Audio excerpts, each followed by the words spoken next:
घरों के अंदर महफूज रहे, उनकी इज्जतें महफूज रहे, उनका ईमान महफूज रहे, तो तुम अपनी बच्चियों की अच्छी तरबियत कर लो। भाई इनका तो पूरा प्रोपेगेंडा चल रहा है,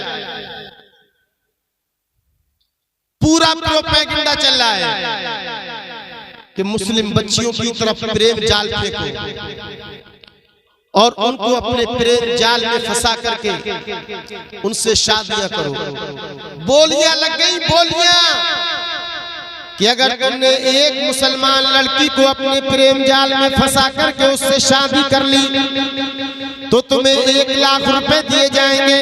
कोई 2 लाख की बात करता है, कोई 3 लाख की बात किया करता है। ये इंसान आखिर ये हमारी बेटियां उधर क्यों जा रही हैं? उसकी वजह ये है कि हमने उनको कॉलेजों के हवाले कर दिया है, हमने उन्हें स्कूलों के हवाले कर दिया है, उन्हें हमने अपना दीन नहीं सिखाया। ये मुसलमान अगर हालात यही रहे तो आज हम ये सुनते हैं कि फुला की बेटी गई है, फुला शहर से गई है, कल को खबर ये मिलेगी कि हमारी बेटी हमारे घर से चली गई। तो दीन पढ़ाओ, बेटियां बचाओ। अपनी बेटियों के बेजा फोन के इस्तेमाल पर पाबंदी लगाओ। आज हमारी बच्चियां बेजा फोन का इस्तेमाल किया करती हैं। भाइयों को नजर रखनी चाहिए, माँ बाप को नजर रखनी चाहिए कि वो बात किससे करती हैं, कहाँ पर बात किया करती है, कैसे बात किया करती है, किससे चैटिंग किया करती है। अगर हमने उन पर कंट्रोल नहीं किया, उन पर नजर नहीं रखी, तो यही हमारी बेटियां हमारे घरों को छोड़ करके अगयार के घरों को बसाती नजर आएंगी और नतीजा ये निकलेगा कि सुरेश सबीना को ले गया, कि प्रेम आमना को ले गया, कि फुला उसको ले गया और 4 साल के बाद में, 4 महीने के बाद में खबर ये मिलती है कुएं में डाल करके उसके ऊपर नमक डाल दिया। कभी हत्या कर देगा, कभी घर से बाहर निकाल देगा, कभी तालाब में फेंक देगा, कभी कुकर में तुम्हें पका लिया जाएगा। गौर कर लो, गौर। अगर आज तुम हुसैन के नाम पर बैठे हुए हो और हुसैनी किरदार लेकर के ना जा सके, हजरत इमाम हुसैन के मिशन को लेकर के ना जा सके, अपनी बच्चियों की अच्छी तरबियत ना कर सके, तो आपको हुसैनी कहने का कोई हक नहीं है। सच्चा हुसैनी वही है जो हजरत इमाम हुसैन के मिशन को इख्तियार करे, जो हजरत इमाम हुसैन के मिशन को अपनाए, जो हजरत इमाम हुसैन को फॉलो करे। आज हम और आप जिस मुआशरे के अंदर जिंदगी गुजार रहे हैं, अल्लाह अकबर, ये हमारी बेटियां घरों से क्यों जा रही हैं? इसकी एक असल वजह ये भी है कि हमने शादियों को बड़ा दुश्वार कर दिया है, हमने ज़िना को बड़ा आसान कर दिया है। आज हमारे मुआशरे के अंदर शादियां बड़ी दुश्वार होती चली जा रही हैं। अगर कहीं पर शादी की बात आ जाए तो लड़के वाले बौराते नजर आ रहे हैं, लड़के वाले पागल हो चले हैं, लड़के वाले भिखारी बन गए हैं। कोई कहता है कि मैं अपने लड़के की शादी में मोटरसाइकिल लूंगा, कोई कहता है मैं बुलेट लूंगा, कोई कहता है मैं 5-4 पहियों वाली गाड़ी लूंगा। ए इंसान, अगर आज हमने शादियों को आसान कर दिया तो न जाने कितनी बच्चियों के घर बसते नजर आएंगे। शादियां आसान करो। जहेज के नाम पर जो लूट मार, लूट खसोट हो रही है, उससे भी कहीं ना कहीं हमारी बेटियां अगयार के चुंगल में जा रही हैं। लोग कहते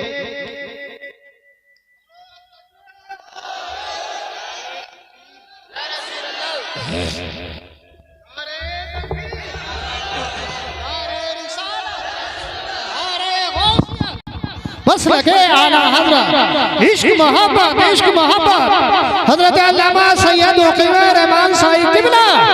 हमारे यहाँ बोलते थे वाला हाथ उठाकर बोलिए, इसलिए कि आले रसूल आए हैं। धारे तकबीर, धारे रिसालत, बस लगे आला हजरत हजरत अल्लामा सैयद उकीवर रहमान साहिब किबला। इश्क मोहब्बत, इश्क मोहब्बत, रश्मि दूल्हा, रश्मि दूल्हा, धारे हैदरी।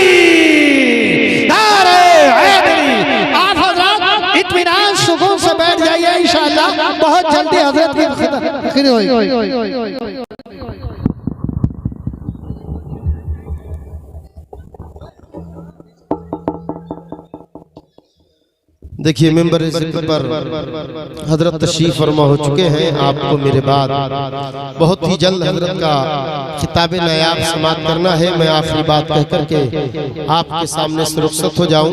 तो मैं अर्ज ये कर रहा था कि अगर हम शादियों को आसान कर लें, जान दान दहेज की लानत को अगर हम दूर कर दें अपने मुआशरे से, तो न जाने हमारी कितनी मुस्लिम गरीब यतीम बेसहारा बेटियां अल्लाह अल्लाह जिनके सरों पर अभी तक शौहरों का साया ना आ सका है, वो भी घर वाली बन सकती हैं, उनके भी घर बसाए जा सकते हैं। लेकिन जिसका लड़का हो गया वो बोराया फिरा करता है कि मैं अपने बेटे के जहेज में ये लूंगा, मैं अपने बेटे की शादी वहां से करूंगा जहां से उसको ये गाड़ी मिलेगी। मैं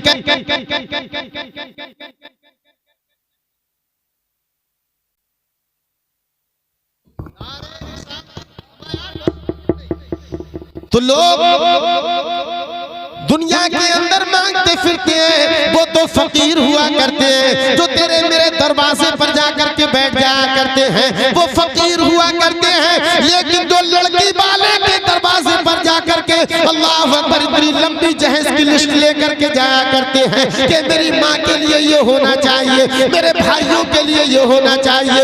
दुनिया में जो घरों घरों जाकर के मांगते हैं वो फकीर हुआ करते हैं, और जो लड़के वाले मांगते हैं वो इंटरनेशनल फकीर।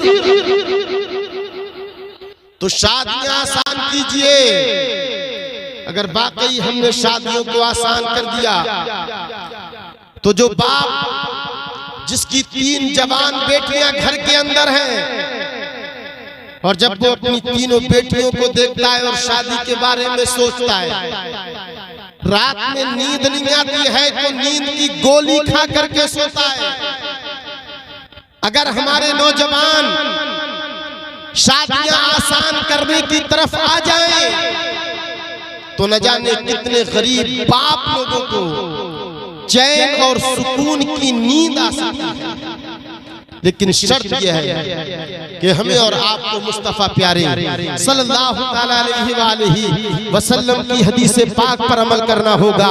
मेरे आका इरशाद फरमाते हैं, ए लोगों तुम शादियों को आसान कर दो और जिना को दुश्वार कर दो। अच्छा, शादी करने के लिए कई लाख रुपए की जरूरत, अच्छा मकान बनाना पड़ता है, कई सौ लोगों को खाना खिलाना पड़ेगा, तब जाकर के शादी का वजूद हो सकता है, तब जाकर के निकाह सामने आ सकता है। लेकिन जिनाकारी को हमने इतना आसान कर दिया कि उसके लिए सिर्फ और सिर्फ आपको तन्हाई चाहिए और जिना जो है वजूद में आ जाया करता है। मेरे आका फरमाते हैं कि तुम जिना को दुश्वार कर दो और शादियों को आसान कर दो। लेकिन हमारे मुआशरे ने इस हदीस का बिल्कुल उल्टा कर दिया, शादियां दुश्वार कर दी और जिनाकारी को आसान कर दिया।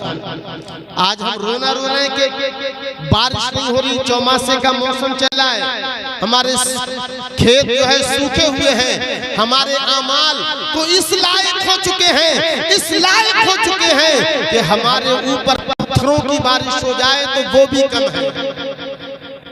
लेकिन न जाने कितने अल्लाह वाले इस दुनिया में बसते हैं जिनके दम कदम से हम और आप अजाब, इज्तिमाई अजाब से महफूज हैं, वरना हालात हमारे कहां से कहां चले गए हैं। अगर आप वाकई हजरत इमाम हुसैन से सच्ची मोहब्बत करने वाले हैं, अगर वाकई आप हुसैनी बनना चाहते हैं तो हजरत इमाम हुसैन के मिशन को अपनाना पड़ेगा। हजरत इमाम हुसैन ने नमाजों की पाबंदी की थी, तुम्हें भी नमाजों से दिल लगाना होगा। हजरत इमाम हुसैन कभी झूठ नहीं बोले थे, तुम्हें भी झूठ से तौबा करना पड़ेगी। हजरत इमाम हुसैन ने अपने माँ बाप की इज्जत और ताज़ीम की थी, तुम्हें भी अपने माँ बाप की ताज़ीम करना पड़ेगी। हजरत इमाम हुसैन कभी जुआ नहीं खेले थे, हजरत इमाम हुसैन कभी शराब नहीं पिए थे, तो तुम्हें भी जुए से तौबा करना पड़ेगी, शराब से नफरत करना पड़ेगी। तब जाकर के हजरत इमाम हुसैन की सच्ची मोहब्बत हमारे दिलों में आ सकती है, इमाम हुसैन का फैजान मिल सकता है।